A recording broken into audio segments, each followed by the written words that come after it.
Hello, everybody. This is Bernie Strom, and welcome to my YouTube channel for today's broadcast of the Kentucky Derby simulation. I've been looking forward to this broadcast. I haven't done many horse races. The last one I did was way back on a Vimeo broadcast I did several years ago and posted it on Facebook. If you do a search, you can find it. But I've done a few of these horse racing broadcasts. And so I hadn't done one in a while, so I decided to do this one. Prey Cruz comes in. Hey, how you doing? Anyway, so before we get started, horse racing, as you know, is a quick sport, lasts about 2 minutes. So to make this broadcast last a little more than 2 minutes, we're going to review the horses that are going to be in this race in our virtual Kentucky Derby, and we're going to go over a couple of the programs we use and one of the programs we don't use. So if you'll bear with me, who's going to win? I don't know who's going to win. I always root for Secretariat, but because I saw him win and watched him race as a guy in his 20s. He's my favorite horse. However, he's got his hands full with this crowd. Anyway, let's start off with talking about a couple of things that are going to be important to this race. First of all, there are two programs that I simulate horse racing with, Thoroughbred Racing Game at ASG Games and also at ASG Games, Top of the Stretch. I am a big fan of Thoroughbred Racing Games, TRG program. Unfortunately, it has a couple of limitations, one of which is that you can only run 10 horses in the race. And in this particular race, there's going to be more than 10 horses. So in the past, what I've done running TRG races, I've run heat races. So we'd run one, there's 13 horses in this race. We'd run one race with 7, one race with 6. Then we take the top 10 horses and run it. I didn't want to do that. A little too complicated for what I wanted to do. So I'm going to use Top of the Stretch, which allows up to 20 runners, which is what the limit is in the Kentucky Derby. Another reason I like TRG is it uses specific racetracks, and they have a model for each racetrack. Anyway, we will do other horse racing videos in the future. We'll do some with under 10 horses in the field, and we will use TRG. In the meantime, Top of the Stretch it is. The other thing is that the Kentucky Derby, as you all know, is for 3-year-olds only. It's probably the premier horse race in the world, even with the advent of the Dubai Cup and the Breeders' Cup races. As a Kentucky Derby, you can only run as a 3-year-old. So if you have a fever, if you have an injury as a 3-year-old and you have to miss the race, you can't come back next year and compete. One chance. Everything's got to be perfect for you to run. And it is the oldest horse race, I believe. Somewhere in my notes, I'm sure I've got when it started. I think it started in 1875. Yes, May 17th, 1875 was the first Kentucky Derby. Anyway, that's where we are. Without any further ado, we are going to look at the field. Before we do that, let me load the program.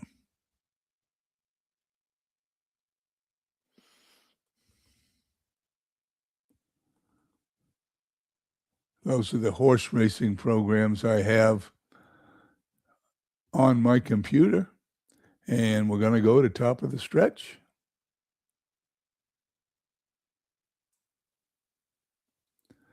As it loads, we are going to go to a one-off race. We already have it in here. It is right here. And let me just hit play there.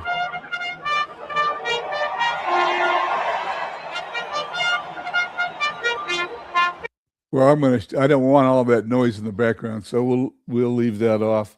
I wanted to list the horses on there. Anyway, make a long story short, we have 20 horses in the field, and I've ranked them, spent a little time ranking them in order of what I thought was the best to the worst horse. And we're going to just spend a few minutes and go over it, if that's okay with you guys.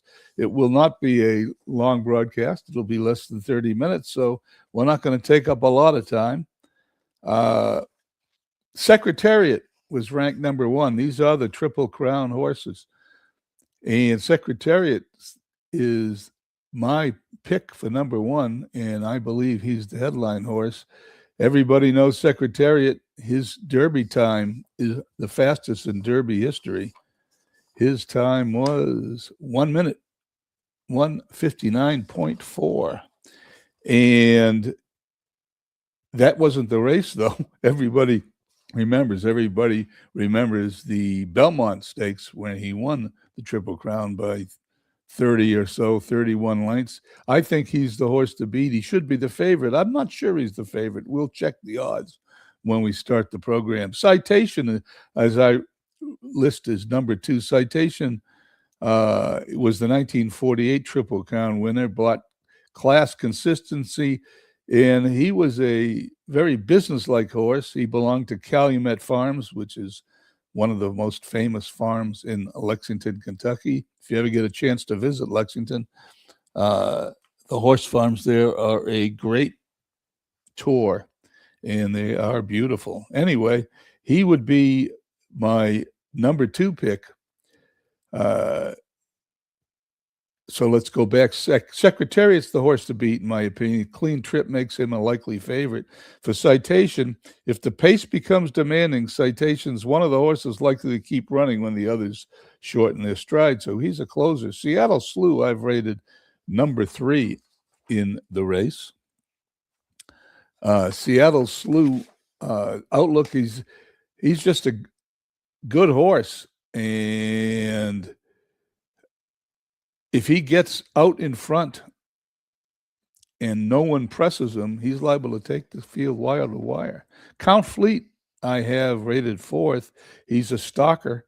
If he stays up close to the lead, he can close to win the race. Affirmed I have listed as the 5th best horse of the 13. If that horse stays up close, it'll be there at the end. American Pharaoh, a recent champion, is rated number 6, and he's got speed and he can sustain his momentum. War Admiral, probably one of the most best-looking horses I've ever seen. Just pictures, obviously, not old enough to have seen War Admiral because he was the 37 champion. He's dangerous, and if he doesn't get in a speed duel out of the gate, he could win. Whirlaway, the 41 champion, I have rated 8th, and he is a dangerous closer. If this is a speed duel, Whirlaway could be closing at the end. Justify, another modern horse, is rated 9th. He's going to have to get a lead, I think, and not be pushed for him to win. Gallant Fox, rated number 10. He's the 1930 champion. I'm not sure Gallant Fox has much of a chance, but you never know. It is horse racing.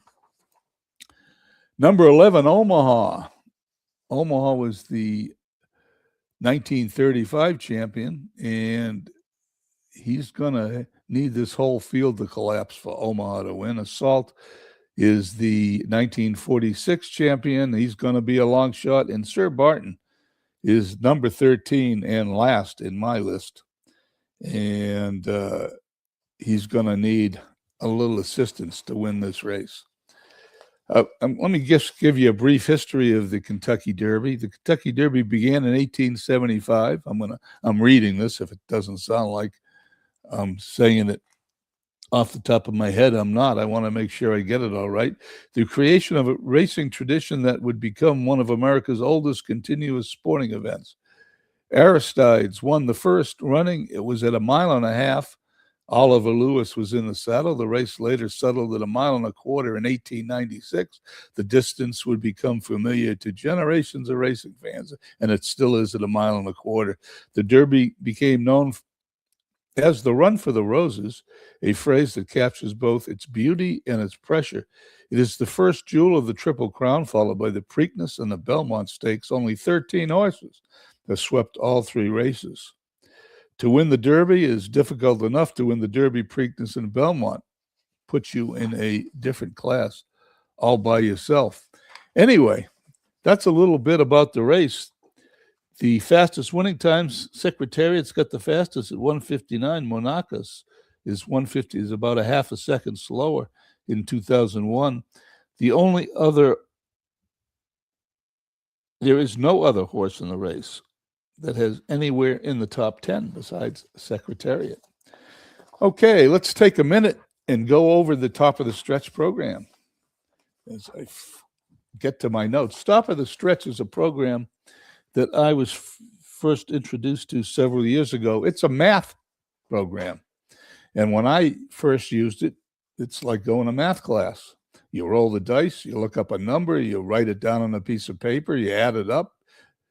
And when you're all over doing the 10 dice rolls and looking up numbers, you add up the numbers. The highest number wins, the lowest number loses. Excuse me while I take a sip of my morning coffee. Anyway, it wasn't a very exciting program, but there weren't many horse racing programs, and that's the one I used. They've simplified it. We'll go over it when we look at the computer program, but let me just take a minute and tell you what the dice rolls mean. The first dice roll was the break sequence in the cards and, well, I can't call it a cards and dice game, in the math exercise. The break roll is first, then you roll for a pace setup and get a number. You write that down. Then you roll, there's a pace determination chart to see how you're running. Then there's a pace effects adjustment based on another roll.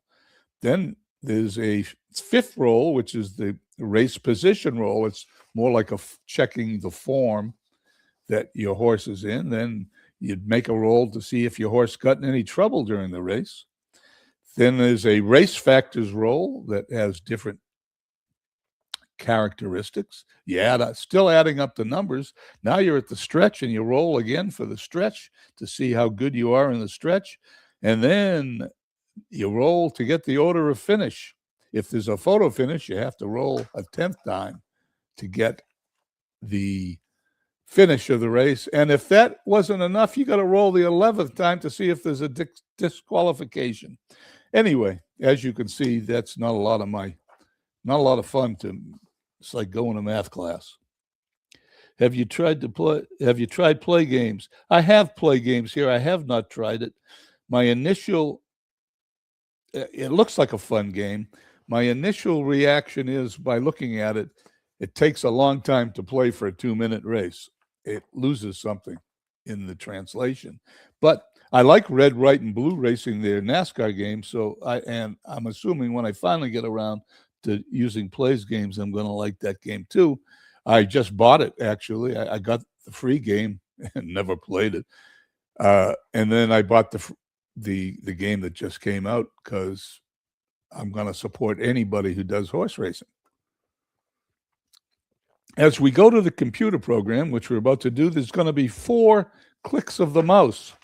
The first click is going to be the break in the opening quarter of the race. The second one is going to be the pace setup. It will look up the numbers. It will do the math, and you will see the math on the screen. The third click will do the math for the race positions, form, and treble. It combines all 3 dice rolls into one click. Race factors is click 4, which combines 3, the race factors, stretch, run, and the final results. So essentially there's 4 clicks. So without any further ado, now we'll hit the play button. We're at 1.25 miles of Kentucky Derby. It's a grade run. The purse is $5 million for 3-year-olds and up.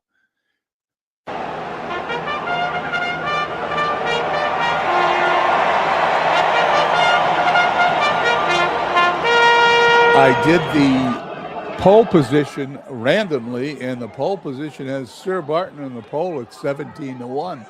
Whirlaway, the number 2 position, he's 13-1.